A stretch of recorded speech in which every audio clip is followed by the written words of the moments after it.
Welcome to Strengthening Our Democracy, a program presented on behalf of the Ismaili Jamatkhana and Center's virtual series.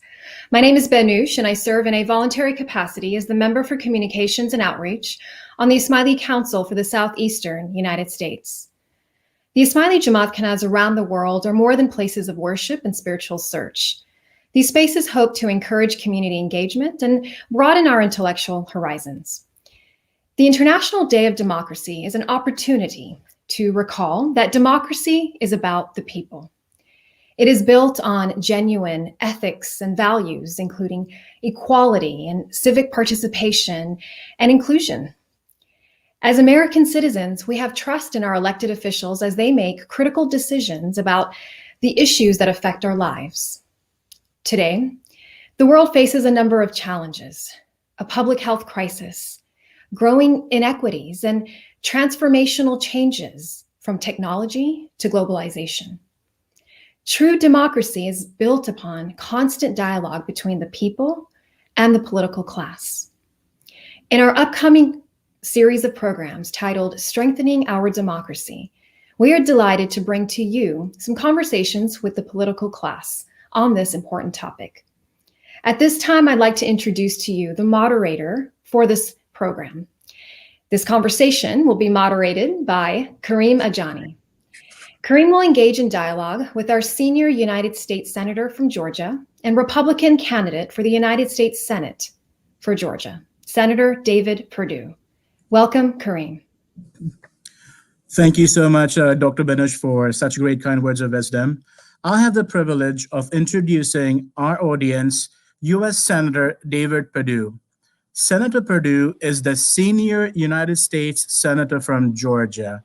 He has over 40 years of business experience as the former CEO of Reebok athletic brand and Dollar General stores, where he created thousands of quality jobs and helped working class families make it payday to payday. Senator Perdue was born in Macon, Georgia, and raised in Warner Robins, where he grew up working on his family farm. Both of David's parents were school teachers, and from an early age, David was taught the importance of hard work and a good education. Senator Perdue earned a degree in industrial engineering and a master's in operations research from Georgia Tech. Go Yellow Jackets, Senator. After graduating, he married his wife, Bonnie, from whom he had met in the first grade, and they have been married for 46 years. Senator Perdue, welcome. We're delighted to have you spend some time with us. So shall we jump into the question, Senator? Kareem, thank you for that gracious introduction, and I appreciate the opportunity. I'm looking forward to having this dialogue. You've been a great friend. So thank you so much for accepting our invitation. So we're going to move forward with our first question, Senator. Currently, we are living through major challenges, a public health crisis, economic hardships, resulting in growing inequities between various segments of Americans, and growing racial inequities resulting in civil order. How can these challenges be addressed for Georgia and the country? Well, first of all, we live in a country that is the oldest democracy in the world. And of course, India is the largest democracy in the world. And what we're founded on in a representative democracy and the economic system that we have here, the free market system, we believe in economic opportunity for everybody, limited government and individual liberty. And I think that's the backbone of any free society. And the world is bifurcating right now between those countries that would be state-controlled versus those that would be self-determinant. And so what you have to do is make sure that everyone has equal opportunity. I think as His Highness Aga Khan said recently in Canada, that it starts with education and inclusion. You have to make sure that while everybody has the same opportunity, they have the same situation with regard to taking advantage of that opportunity. And I think that starts and ends with education. My mom and dad were school teachers, and we see now in going through a crisis like the COVID-19 crisis that the world is weathering right now, that you have to pay special attention to those that would be hurt more dramatically, and that's what we've done. We'll talk about later the things that the federal government in the United States have done to try to help ameliorate that. But I think it's all about preparing people and then giving opportunity and make sure that you have inclusion at the right levels and make sure that everybody has the same opportunity to succeed. Thank you, Mr. Senator. Thank you, Mr. Senator, for a great answer. And this notion of the education focus by Ismaili Aga Khan you mentioned dwells into our next question. The Global Center for Pluralism defines pluralism as a set of values and actions founded on the respect for diversity, which support and sustain inclusive societies.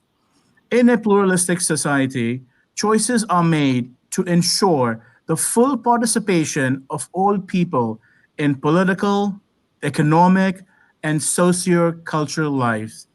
How do you see pluralism as an asset to strengthening democracy? Well, you can't have a democracy if everybody's not participating. And what happens when that happens is you end up having revolutions and things like that around the world. That's not happened in any democracy since we've started this great American experiment some 230 years ago. And the reason is people have a voice, and that voice changes governments. It changes leadership. And that's that's the strength of a representative democracy. And if you have total inclusion and plurality, you can have that freedom of speech, freedom of religion, and then the right to vote. And so what happens is majority rules. And the United States is a perfect example of that. Every 4 years, we have an opportunity to change the power structure in the White House. Every 6 years, we can change the senator. Every 2 years, actually, we change the makeup of the United States Congress, both in the House of Representatives and the Senate. A third of our Senate is reelected every 2 years. What we're trying to do to bring inclusion behind this conversation of opportunity is, for example, we've really worked hard with historically black colleges and universities. David Scott, who's a Democrat, I'm a Republican. He's in the House, I'm in the Senate. We've worked in a bipartisan way to bring permanent funding for our historically black colleges and universities. This has created a new generation of African-American leaders, young leaders, who will help drive the country forward in the next generation. We've also worked with opportunity zones. Just in Georgia, we have 260 opportunity zones. Now, this is where you go into a very economically challenged area and attract capital, give tax incentives to bring capital in. There's $75 billion is coming in right now to those disadvantaged communities when these opportunities, like free trade zones around the world that we've been supporting over the last really 60 years in the United States around the world. I think the other thing is you look at justice reform in the United States, you have to have a viable and equitable justice system where everybody believes that you have a fair application. Regardless of who you are, you're going to get a fair hearing in the United States. My mom and dad were school teachers. My first job was in a Head Start program, which is where you teach underprivileged children. And later in life, I ran a very large human rights foundation around the world at Reebok, and then was chairman of a national commission on adult literacy. So this idea of inclusion and opportunity has been part of my ethos since I was a child. My mother really preached this to me when I was a young man and continued until she passed away a few years ago at 90. This is something that makes America and India, in my opinion, these are two great commonalities we have between those two great countries. It sets us apart from any other countries in the world. That's very impressive, Senator. That's great humanity work that you and your family have endowed throughout your life. So my next question is, in 2004, at a leadership and diversity conference hosted by the Governor General of Canada back then, His Highness the Aga Khan stated that meritocracy, pluralism, and civil society are necessary in creating and strengthening democracy around the world. He went on to say, inherent in the notion of merit is the idea of equality of access to opportunities. Citizens who possess potential, whatever the community to which they belong, can only realize the potential if they have access to good education, good health, and prospects to advance through enterprise. Without this equity, merit does not develop. How would you accelerate the nation of equality to access to opportunities? First of all, I think you have to recognize that even in the imbalances that do exist in free countries, you have examples of people who find their way through and find opportunity and make their way through. You want to make that more widely available. And the way you do that, again, is through the education process, the inclusion process. And there are things that a federal government can do, but a lot of times you don't want the federal government to become too intrusive because it then shuts down the ability to do that. This economic miracle called the free market system and capitalism is founded on innovation, capital formation, and the rule of law. And it's something that in free countries we thrive on. I know in India, as it has developed, in the United States as it's developed, we did that. And you have to, if you're going to be successful, you have to find pathways for everybody, wherever they are in the socioeconomic strata, to access those opportunities. In the United States, we do that right now, particularly coming out of the COVID-19 crisis. We have a situation where our school systems are in such a state that if you're in an underprivileged area, you may not have the same access to virtual learning that someone who has more resources. And we're moving right now to make sure that doesn't happen. I actually have a school act that I think will be incorporated in the next round of relief that helps public schools and private schools, for that matter, make the best decision about reopening at the local level between the parent, the teacher, and the local administrator.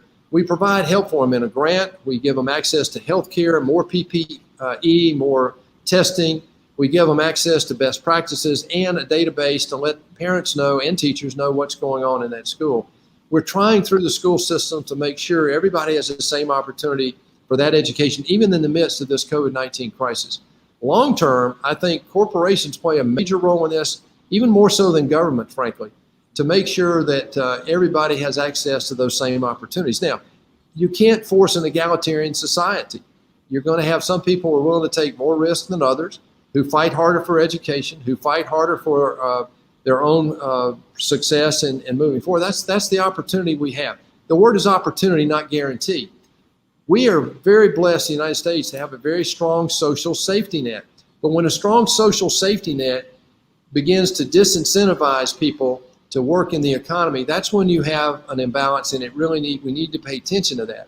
Coming out of COVID-19, where we've thrown so much money to try to help bridge a crisis, we have to come out and reestablish those normal things that create the balance between for an active workforce and an active employment and growth and prosperity. So this is a challenge always in a free society. It's one that we're paying attention to in the midst of this crisis. And as we come out of the crisis internationally, I think this is something that countries like India and the United States can lead on as allies and friends as we go forward.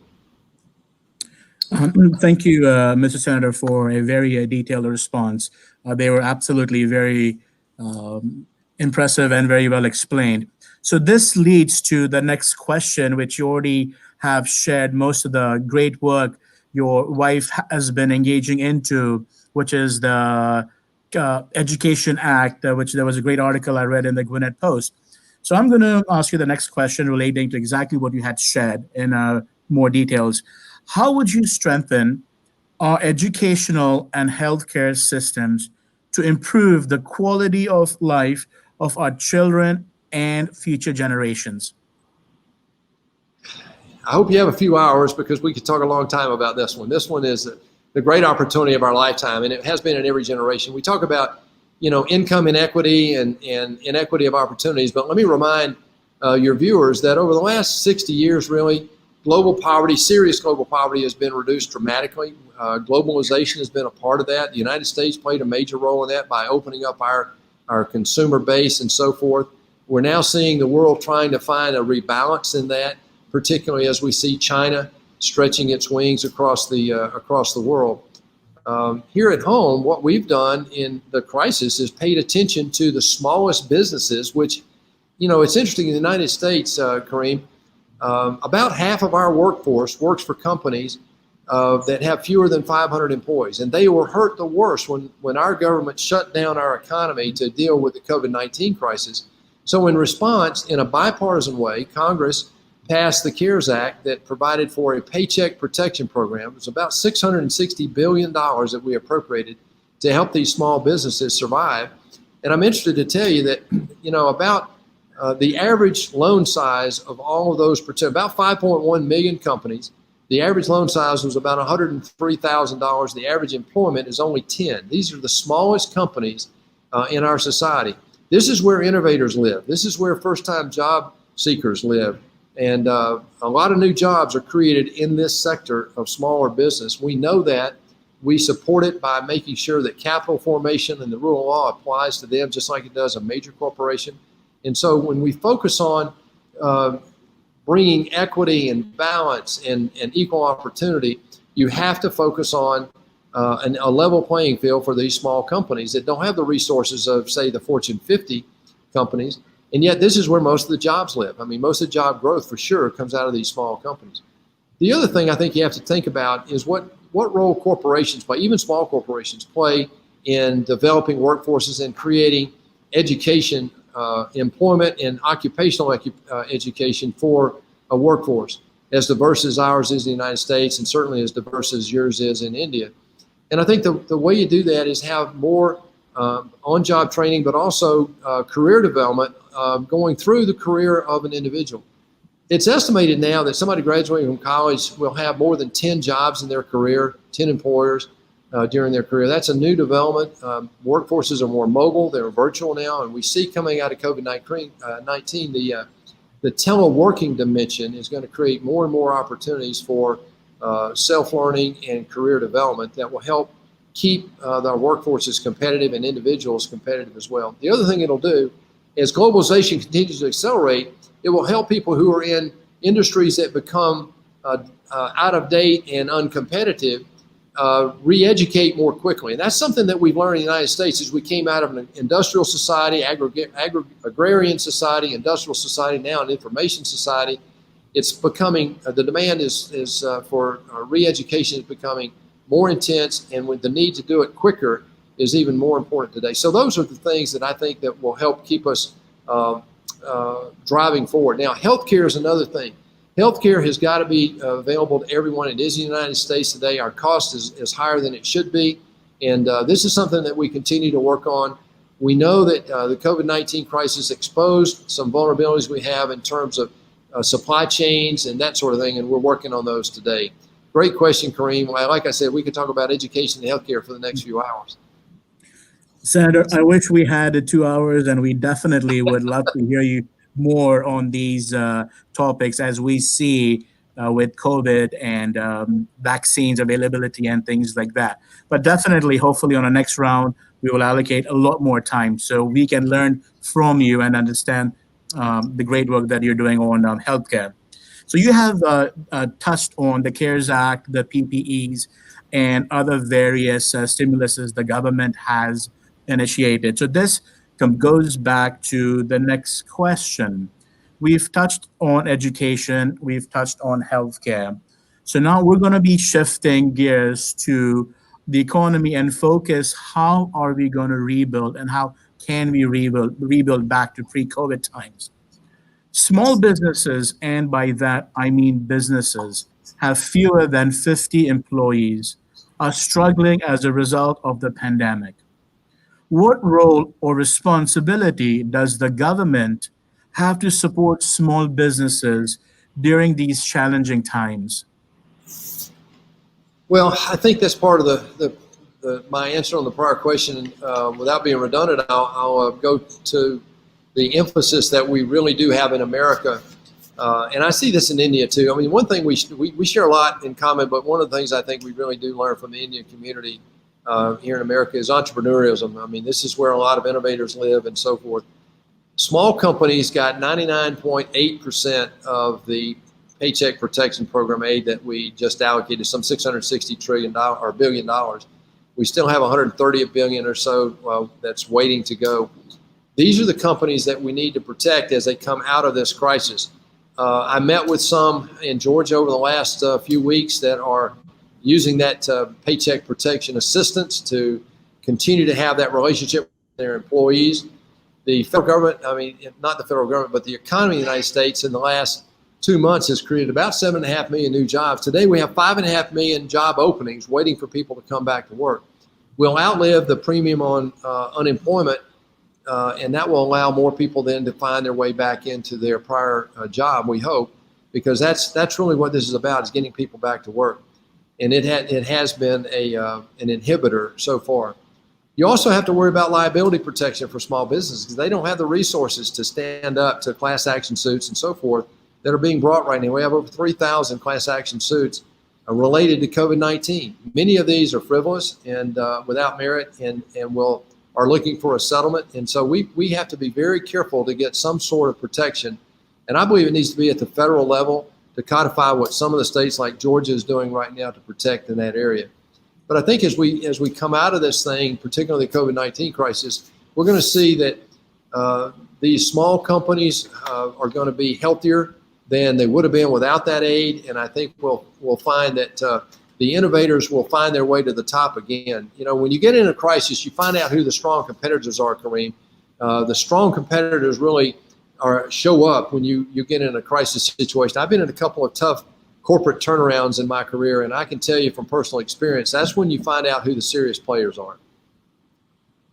Thank you. Thank you so much. You are absolutely correct. The Asian community is a very entrepreneurial spirit, and they work hard to live the American dream. So could you take a couple of minutes and talk about the next stimulus package, and where do you see that being rolled out, and what would that package entail? Yeah, we're negotiating that right now. The first 4 packages amount to about $2.9 trillion, as you well know. And of that, about $1.2 trillion is still finding its way into the economy. The Paycheck Protection Program, as I said, still has about $130 billion.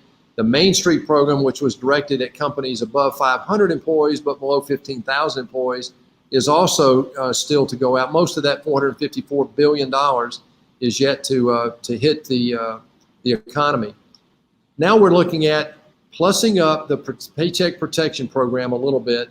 We're talking about another direct payment to people to help bridge this gap, beefing up unemployment a little bit, and developing this liability protection that will protect companies and education facilities and hospitals, really, when they are challenged by these class action lawsuits.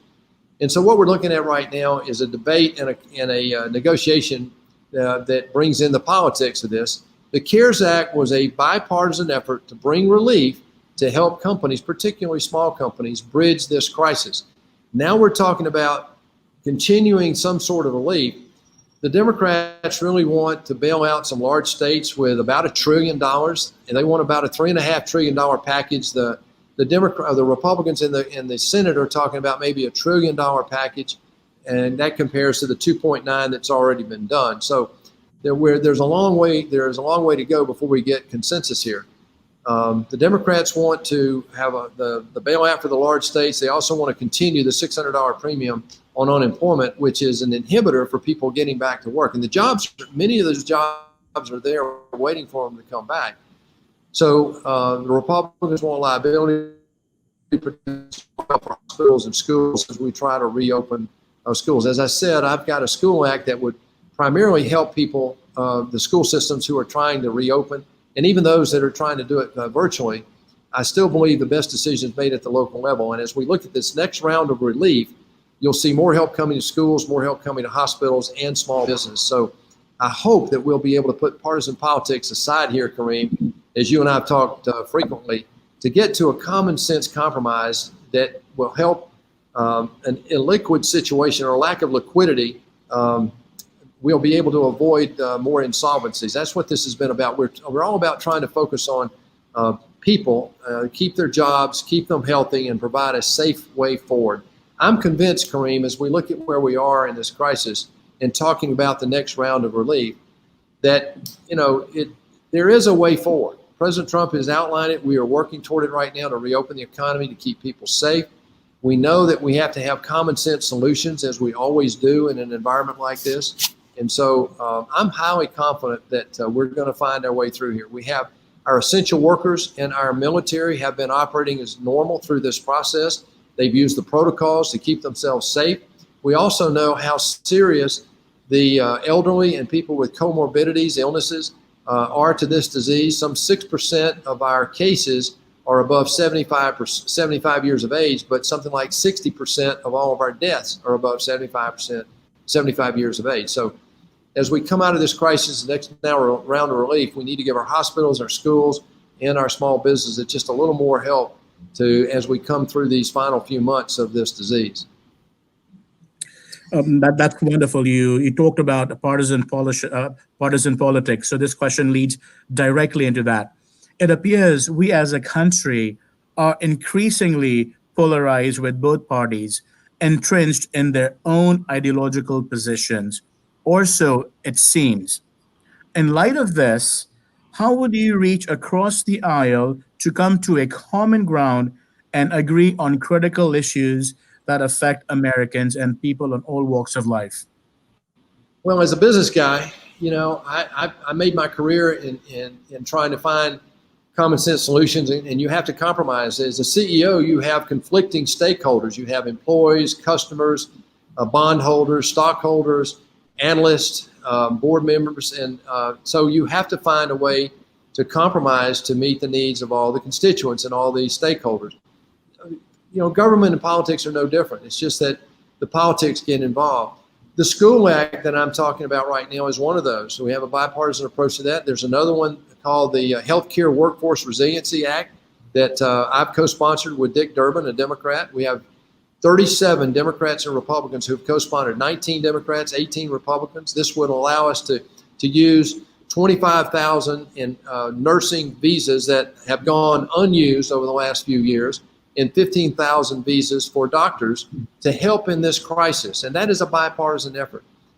In my first year, Kareem, on Foreign Relations Committee, we passed the Iran Review Act so we could look at the Iran nuclear deal, the JCPOA, and it allowed us to see how broken that agreement was. Without that bipartisan effort, we'd have never known what was in that agreement. We've also done a lot of other things. The CARES Act was a bottom-up bipartisan effort that allowed us to get relief pretty quickly, frankly, within a couple of weeks to our most needed and most desperate small businesses out there. David Scott, as I mentioned earlier, is a Democrat representative from Georgia. I'm a U.S. Senator from Georgia, a Republican. He and I worked together to fund HBCUs in perpetuity and to bring more inclusion into those.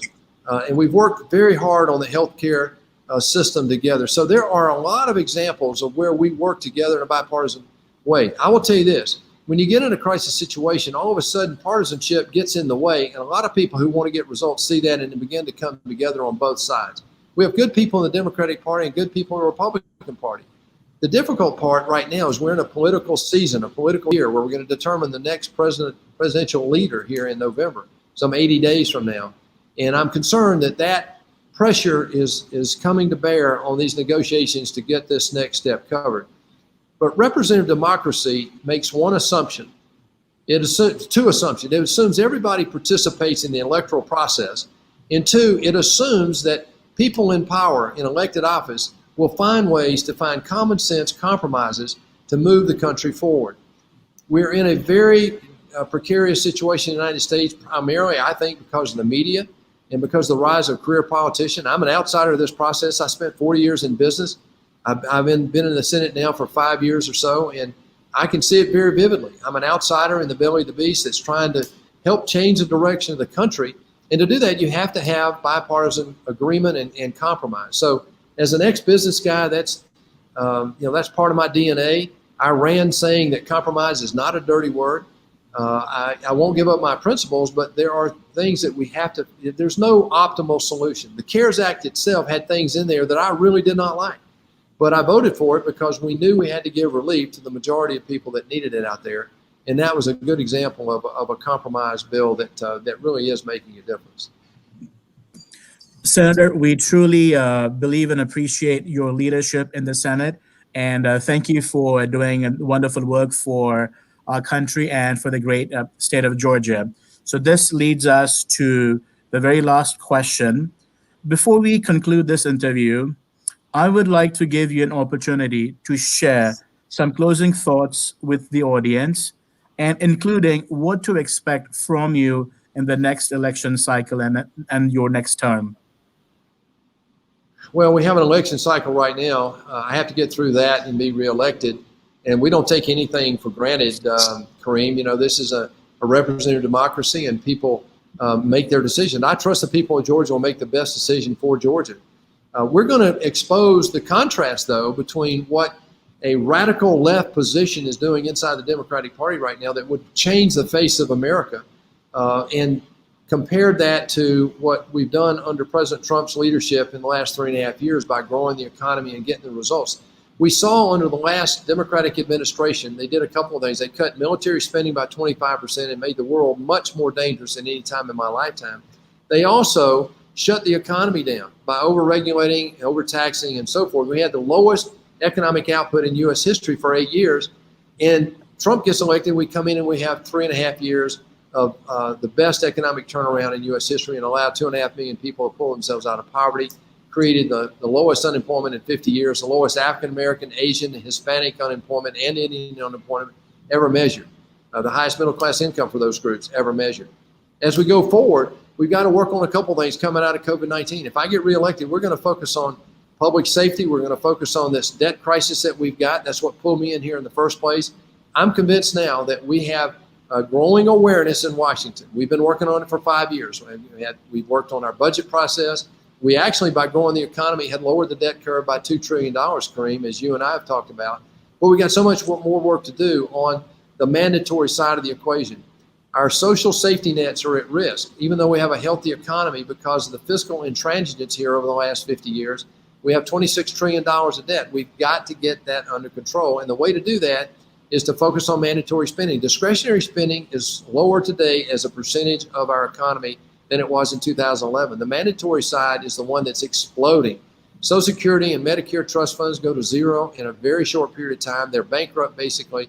And that's what I see coming. If Trump gets reelected, we continue to build back the economic power that is America. We build back our military so we can stand up to China. Our allies are going to partner with us and in this bifurcation that's going on in the world right now between state-controlled countries and those of us who believe in self-determination. So I believe we need 4 more years to put in place a strong system of economic growth for everybody, that opportunity you keep talking about, and also the financial strength to do the things that we know we need to do, to handle crises like COVID-19, disaster relief, continue foreign aid, continue to help the world eliminate poverty and eliminate hunger. So these are things that we're focused on.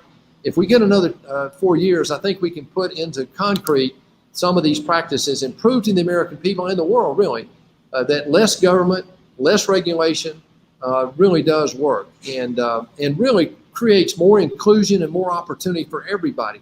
If you look at the top-down, government-controlled countries, they have less inclusion, less freedom. They have less economic opportunity for everybody. Just look at Venezuela or Cuba today. These are current, real-life examples of what some people are espousing that we want to test in America.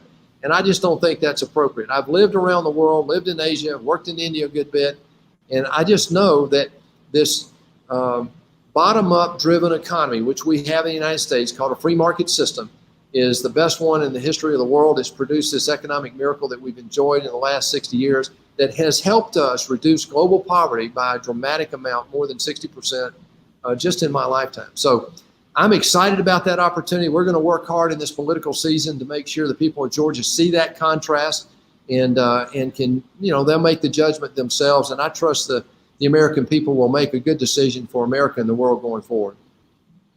Mr. Senator, thank you so much for the informative and always insightful feedback. We truly appreciate your feedback. And once again, I repeat the great work you are doing for the state of Georgia and for this great nation. Now I'm going to lead to Benush and turn it over to her.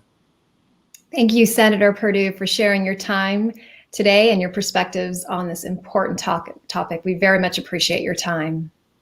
Thank you for the opportunity. Thank you, everybody. At this time, I'd like to introduce you to our moderator for this conversation, Munir Meghjani. Munir will engage in dialogue with the Democratic candidate for the United States Senate from Georgia, candidate Jon Ossoff. Welcome, Munir. Thank you, Benush, and thank you for this opportunity. So today I have the distinct pleasure of introducing to you Jon Ossoff, the Democratic nominee for the 2020 Georgia Senate election. John earned his Bachelor of Science degree from Georgetown University's School of Foreign Service and a Master's of Science from the London School of Economics. Before embarking upon his own career in journalism and media production, John worked as a national security aide for Georgia Congressman Hank Johnson, handling defense, foreign affairs, intelligence, and economic policy. John, thank you so much for joining us today. Hey, Munir, great to be here and great to see you again. I wish we could be together in person, but this is great.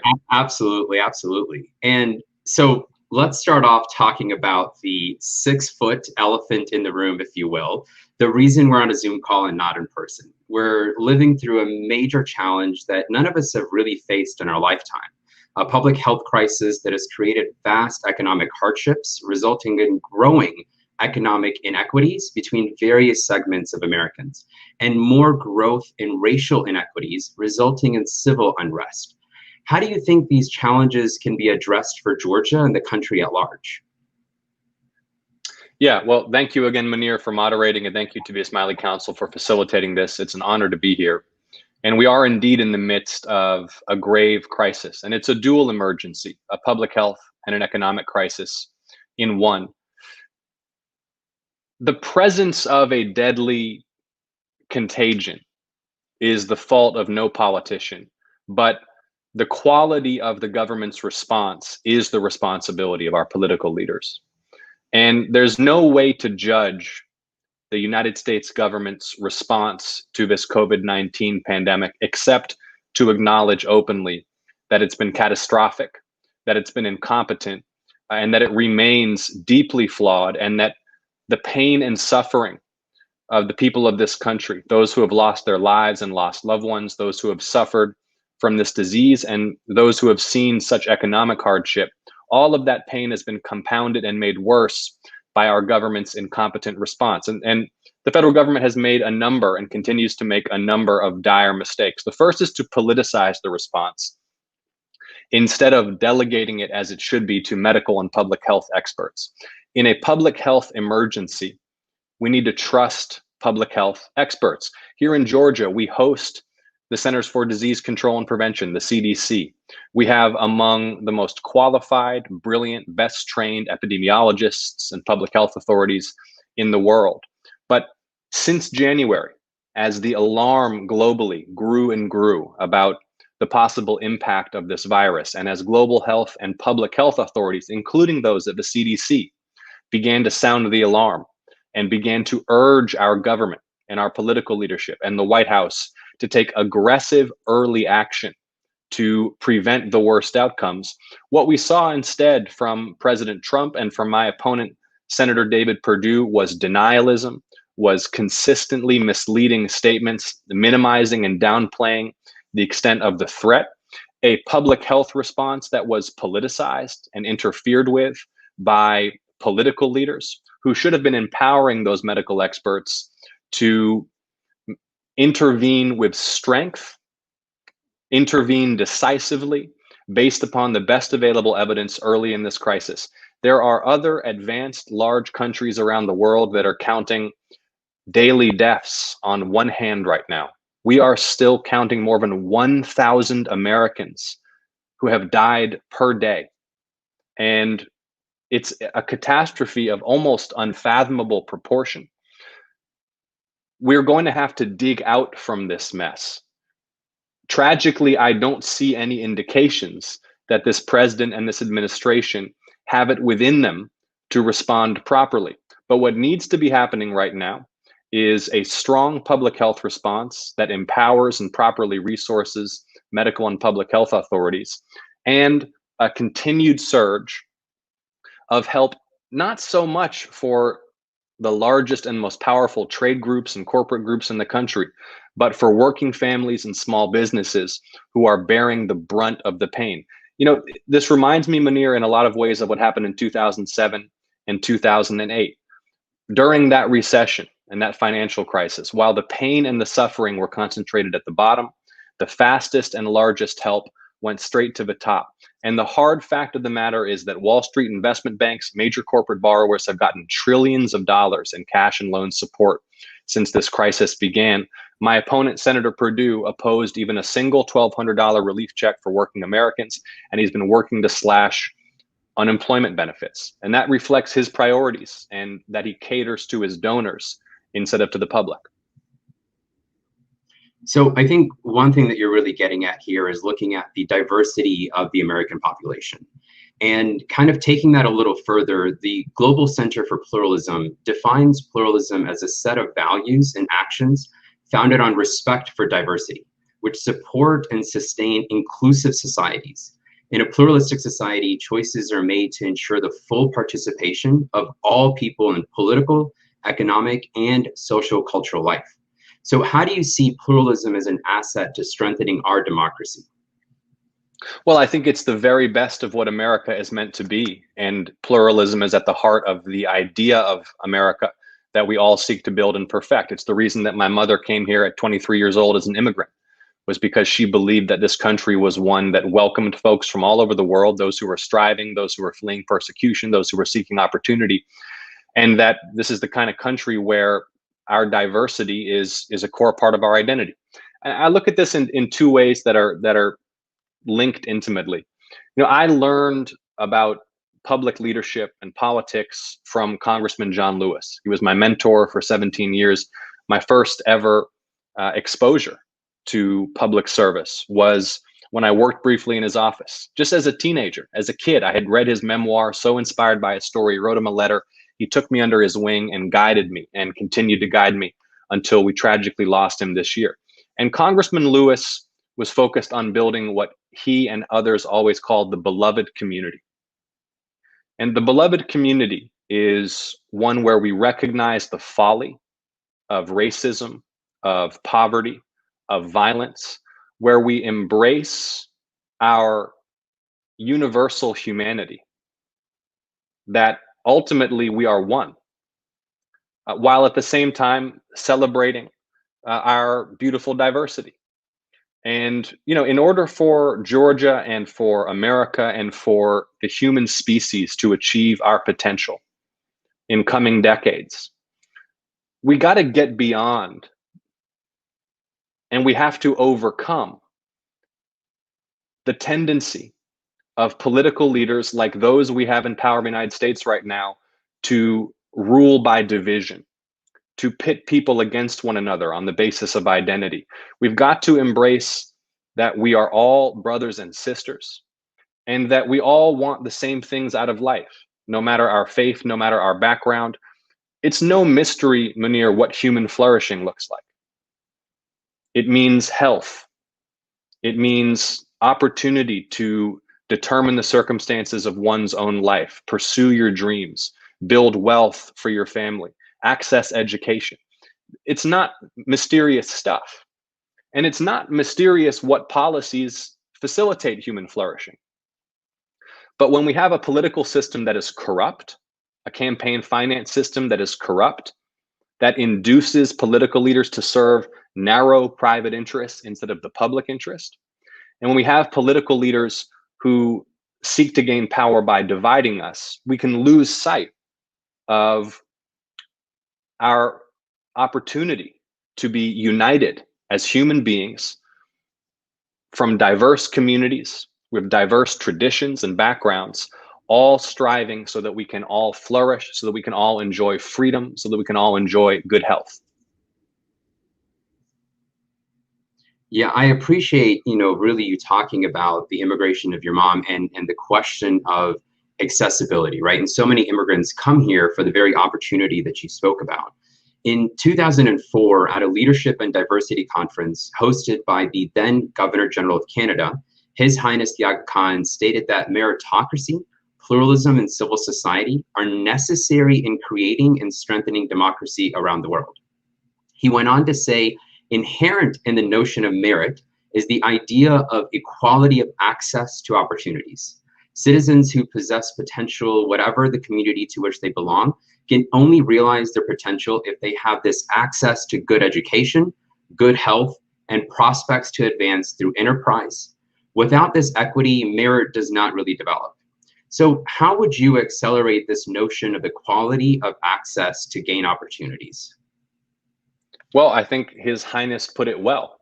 And that's precisely my argument, that the building blocks of human flourishing are well understood, and they're basic, and they're universal.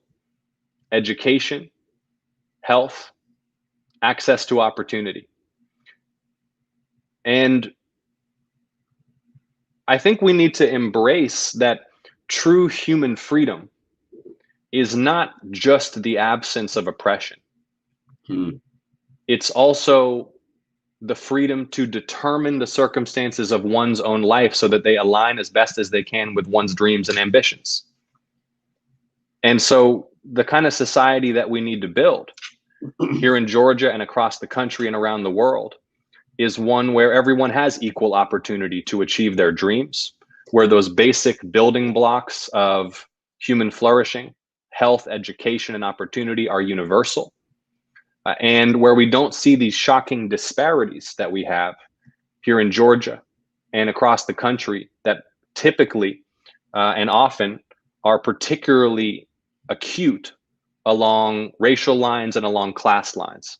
You know, poverty is not discussed enough in our national political conversation. It is time for our country to recognize that the poverty crisis in America impairs true human freedom. There are too many Americans who simply lack access to health, education, and economic opportunity. And it's one of the reasons that when someone like Donald Trump comes along, he tries to exploit the resentment and the sense of alienation that arises when too many are denied the opportunity to build the kind of life that they and their families deserve.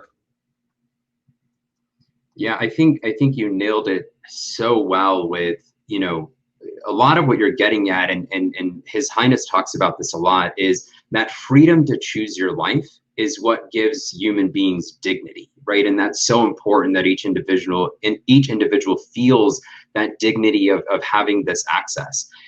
Two of the building blocks that you spoke about a lot were education and healthcare. Let's talk a little bit about what specific systems and how would you improve the quality of life for our children and future generations, working with these two core building blocks that we all need so much.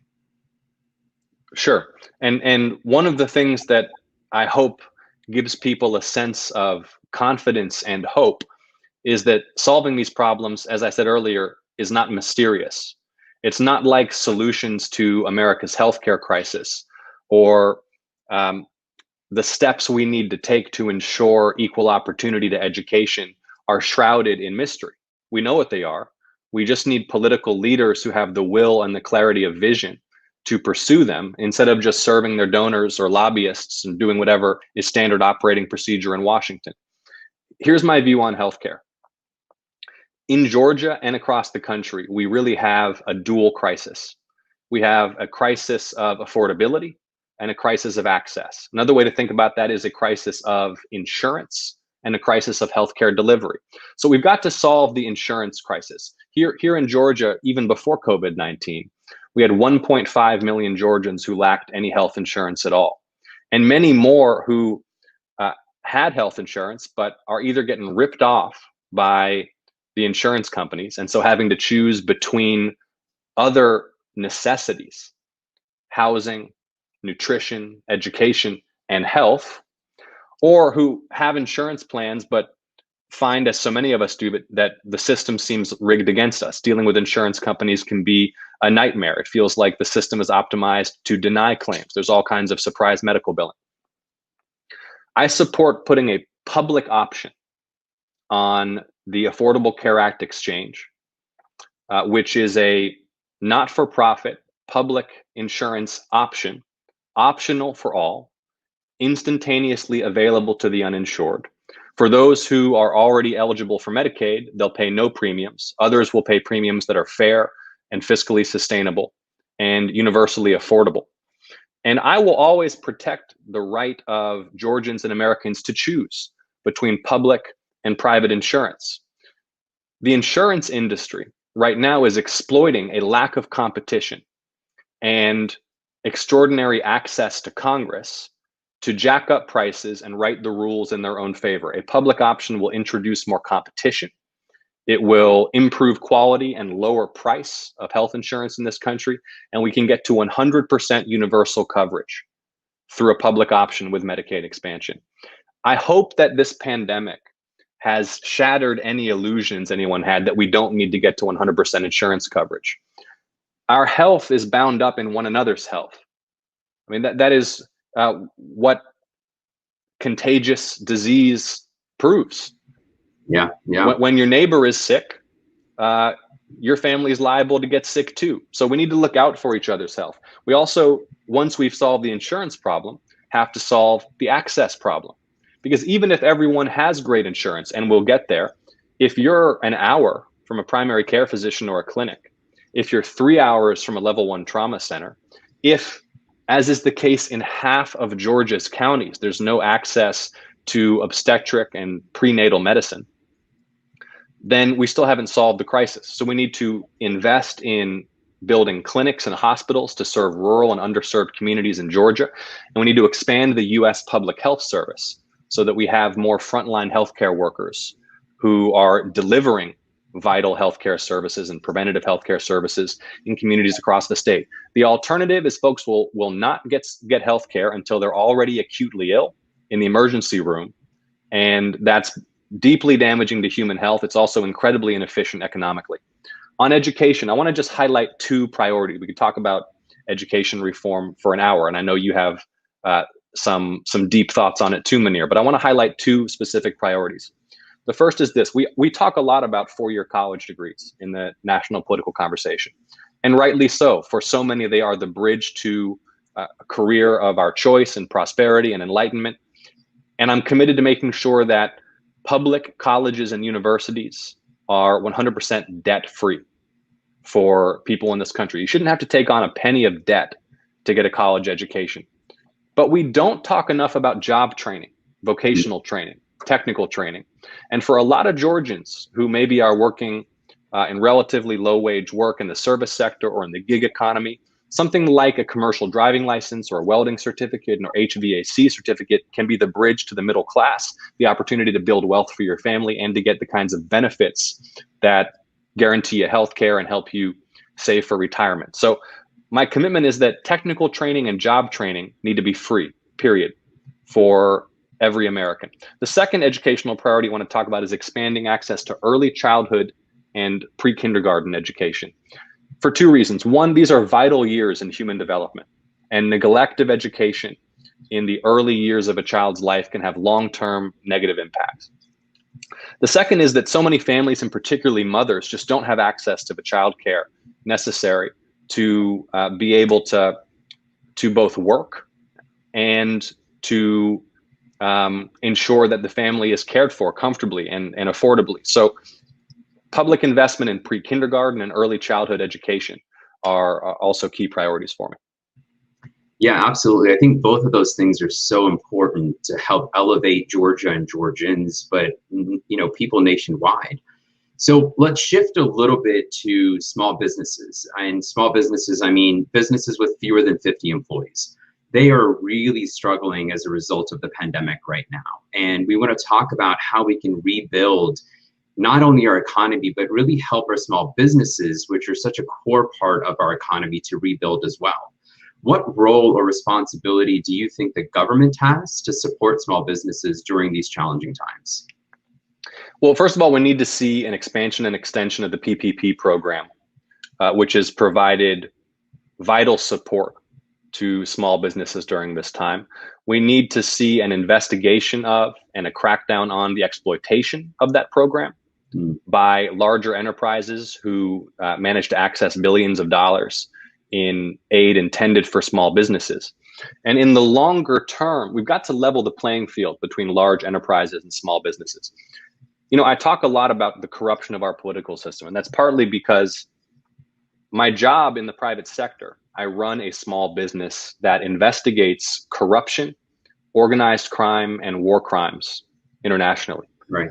We investigate atrocities committed by peacekeeping troops, human trafficking, death squads, bribery, corporate abuses all over the world for international news organizations.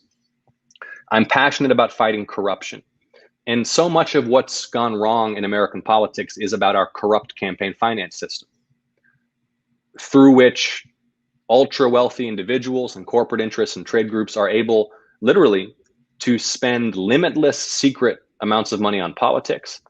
And where we've legalized and normalized this pay-to-play system where, for example, my opponent, David Perdue, openly sells meetings in his home for $7,500 corporate PAC checks. I mean, imagine being a sitting US senator and you haven't held a town hall meeting in 5 years, but you sell meetings and access to your home for corporate campaign cash. It's no wonder that the system is rigged against ordinary people and small businesses who don't have the kind of financial heft and to buy political power, which is for sale on the open market in this country. One of the dangerous things that's happened over time is that has actually undermined free market enterprise in this country, because powerful trade groups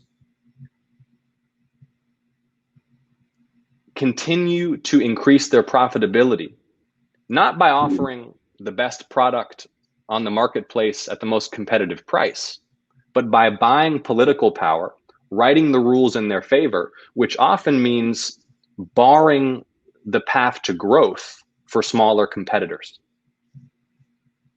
So it's interesting that right now we are in a country that is extremely and increasingly polarized, with both parties really entrenched in their own ideological positions, or so it seems. And we've seen over the past years, with no matter who's in office, if the parties don't start working together, one, the center starts to get pulled away more and more, but two, the American people at the end of the day are hurt more because of these clashes in our parties. So in light of this, how would you reach across the aisle to come to common ground and agree on critical issues that affect Americans? Yeah, it's a great question, and it's a vital one now as much as any time in modern American political history. Let me start by saying I'm not running to be a partisan soldier. I'm not running for the glory of the Democratic Party. I'm running to do right by the people of this state, and I will work with anyone in the US Senate and in Congress who wants to advance public policy but serves Georgians. And I will stand up to anyone, regardless of their political party, who doesn't. That's point one. Point two, I think, is that we are, as your question implied and as you stated, desperately in need of healing right now. Yeah. These last 4 years have been so divisive and painful. The country has been ripped apart. And I believe that the lion's share of responsibility for that lies personally with our president, because of the kinds of politics that he indulges in. And I've just got to be very honest with you about that. I think that Donald Trump is bad for America, and rebuilding is going to require healing. Political leadership that reminds us that we are one people, that urges us to embrace what we have in common rather than to focus on what divides us, that rejuvenates a spirit of patriotic unity and belief in the togetherness and potential of our country. And only with political leadership that embraces those values, that resists the temptation to pander to extremism in whatever ideological form it takes, and that recognizes that the overwhelming majority of people really see eye to eye on much more than the political discourse would lead us to believe. Those basic priorities, the building blocks of human flourishing that we've been discussing, health, education, and economic opportunity, that's what everyone's looking for. And we can unite this country by focusing on those building blocks of success, on focusing on our shared priorities and our shared challenges. The affordability and access to healthcare, the affordability and access to education, a level economic playing field where we all have the opportunity to access capital and opportunity and job training and the rungs of the economic ladder. So that's the agenda that I believe can reunite this country. And in the U.S. Senate, I will seek to offer the kind of leadership that brings people together instead of driving them apart. So I'd love to hear, as we end our dialogue here today, if you're elected, when you're elected, what are some policies that we have in store for us? Well, look, first of all, we're going to have to dig out of the rubble and then begin to build upon it. And I think it's highly likely that early next year, we will still be in the throes of a public health emergency. Yeah, absolutely. And the economic damage is going to be long lasting. So step one is containing the pandemic that has been allowed to spiral out of control while investing in economic recovery from the bottom up and the middle out, not from the top down. Then we need to talk about a medium and long-term agenda. And healthcare will be at the top of my list, ensuring that everyone's got great insurance that they can afford and that everyone has convenient access to vital healthcare services, preventative care. We can achieve those things. And then I think we need to talk about a major infrastructure and public works program with significant investments in clean energy to lay the foundations for prosperity and sustainability.